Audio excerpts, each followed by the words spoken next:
Hi, good evening, viewers. Welcome to my channel. And it's a very long time. It's almost fortnight since I shoot my last video. And how are you all? I hope all are doing well.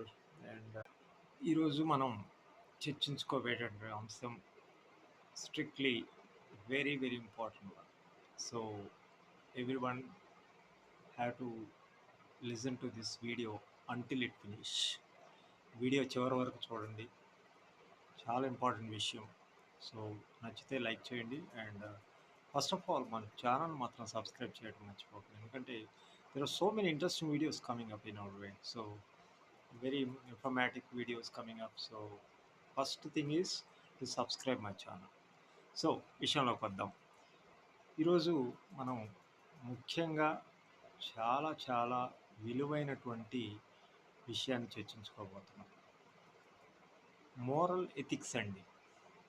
ఇవి మనం ప్రతి ఒక్కళ్ళని motivate చేసేటటువంటి అంశాలు.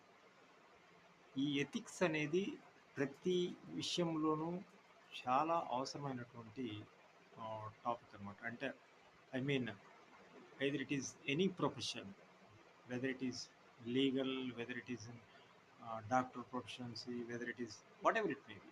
So ప్రతి అంశంలోనూ ethics అనేవి చాలా crucial role play చేస్తుంది.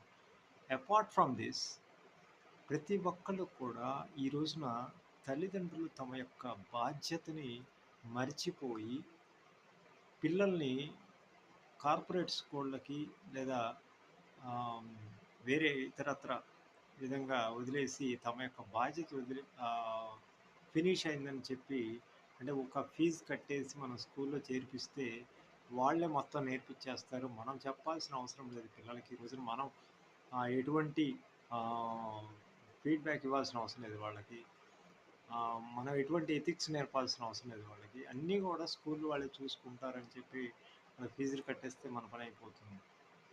ఇది చాలా దారుణం అండి. ఎవరైనా సరే ఒకటి గుర్తుంచుకోవాలి, పిల్లలకి మనం మొదటి నుంచి కూడా మంచి సంస్కారాన్ని నేర్పాలి. మీరు అడగవచ్చు, అయ్యా మీ పిల్లలకి మీరు ఇస్తున్నారు మంచి సంస్కారం? ఎస్, సర్టన్లీ మంచి చెడు చెప్తున్నాం మనం. సరే, it is up to them to decide.